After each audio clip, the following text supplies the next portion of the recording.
Assalamualaikum warahmatullahi wabarakatuh. Baik, pada video kali ini saya ingin menjelaskan tentang isi jurnal saya yang berjudul Konsep Amwal dalam Perspektif Maqasid Syariah. Nama saya Jeffrey Irwansyah Siregar, NIM saya 2420100185. Prodi saya ialah Pendidikan Agama Islam. Baik yang saya hormati sekaligus pembimbing atau pengampu pada mata kuliah ini yaitu Bapak Anwar Habibi Siregar, MA HK. Baiklah, langsung saja ke materi yang dimana tadi judulnya ialah Konsep Amwal dalam Perspektif Maqasid Syariah. Pengertian amwal. Apa itu amwal? Amwal adalah bentuk jamak dari kata al-mal yang berarti harta. Secara bahasa,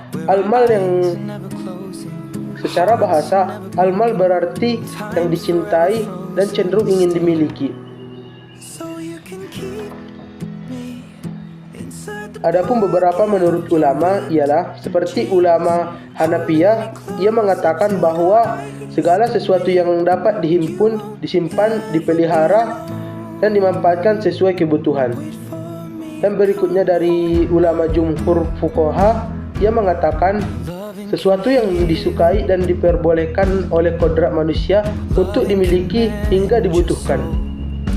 Dan terakhir dari Syarah mengatakan segala sesuatu yang digunakan untuk tujuan yang hal menurut syariat atau hukum Islam seperti jual beli, pinjaman, konsumsi, dan ibadah.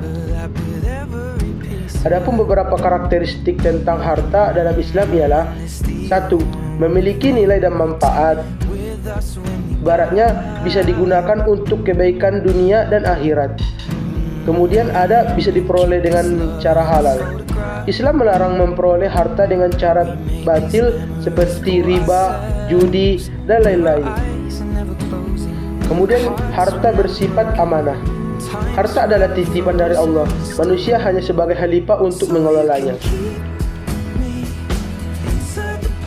Kemudian ada dalil dari Quran Surah Al-Baqarah ayat 188 yang dimana artinya ialah, dan janganlah kamu memakan harta di antara kamu dengan jalan yang batil, dan janganlah kamu membawa urusan harta itu kepada hakim, supaya kamu dapat memakan sebagian harta itu. Kemudian materi berikutnya ialah hakikat harta dalam perspektif maqasid syariah. Hakikat harta adalah ciptaan Allah yang dititipkan kepada manusia.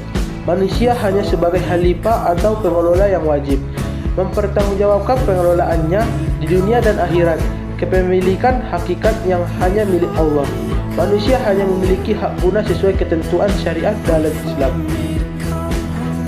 Seperti dalam Quran Surah Ali Imran ayat 180 yang artinya adalah kepunyaan Allah lah segala yang ada di langit dan di bumi. Dan ada juga dari Al-Hasyr, dan kepunyaan Allah lah yang apa yang di langit dan apa yang di bumi. Kemudian fungsi harta dalam Islam. Harta dalam Islam bisa berfungsi sebagai sarana ibadah. Harta digunakan untuk mendukung kewajiban agama seperti membayar zakat, wakaf, infak, dan lain-lain. Kemudian sebagai sarana kehidupan. Harta juga berfungsi sebagai sarana kehidupan untuk memenuhi kebutuhan pokok manusia secara layak, seperti pangan, sandang, papan, dan pendidikan. Kemudian sarana dakwah. Harta juga dapat menjadi alat untuk menyebarkan kebaikan dan menegakkan syariat Islam. Kemudian ujian dari Allah. Harta juga berfungsi untuk digunakan ketaatan atau kemaksiatan. Allah bisa saja menguji manusia untuk menggunakan hartanya kepada kebaikan atau malah kemaksiatan. Dan yang terakhir, jembatan akhirat. Harta yang dikelola dengan benar akan menjadi bekal untuk kebahagiaan di akhirat. Adapun prinsip pengelolaan harta dalam Islam ialah halal dalam diperoleh, bermanfaat dalam penggunaan, adil dalam distribusi, berkembang dan produktif. Dari berikutnya ialah maqasid syariah, pengertian dasar dan pentingnya. Dimulai dari pengertian, maqasid berasal dari kata maqasid yaitu tujuan. Syariah berasal dari kata syari yaitu hukum Allah. Maqasid syariah adalah tujuan-tujuan utama yang ingin diwujudkan oleh syariat Islam dalam setiap hukum ketetapannya. Kemudian bertujuan untuk mewujudkan keislaman, kemaslahatan, dan mencegah kerusakan. Kemudian dasar maqasid syariah. Adapun beberapa dasarnya dimulai dari Al-Quran, seperti Quran surah Al-Hajj ayat 78 yang artinya ialah Dia tidak menjadikan untuk kamu dalam agama sesuatu kesempitan. Kemudian dasarnya seperti dari hadis Nabi, tidak boleh membahayakan diri sendiri dan tidak boleh saling membahayakan. Hadis riwayat Ibnu Majah. Terakhir, dasar maqasid syariah dari ijtihad para ulama, khususnya dari Imam Asy dalam kitab Al-Muwaqqafnya. Kemudian bagian sifat maqasid syariah.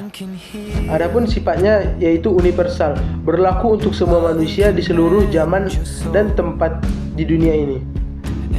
Kemudian dinamis, sesuai dengan perkembangan zaman dan kebutuhan manusia.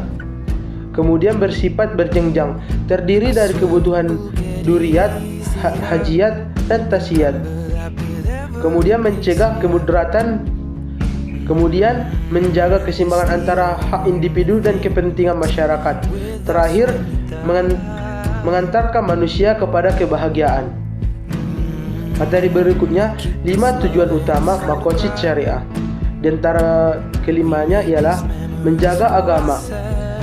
Agama adalah pedoman hidup manusia. Syariat menjaga agama melalui perintah, ibadah, dan larangan kemaksiatan. Tanpa agama, manusia akan kehilangan arah dan tujuan hidup. Kemudian menjaga jiwa. Jiwa adalah anugerah terbesar dari Allah. Syariat menjaga jiwa dengan melarang pembunuhan, bunuh diri, dan segala bentuk kematian. Kemudian menjamin hak hidup yang aman, sehat, dan bermartabat.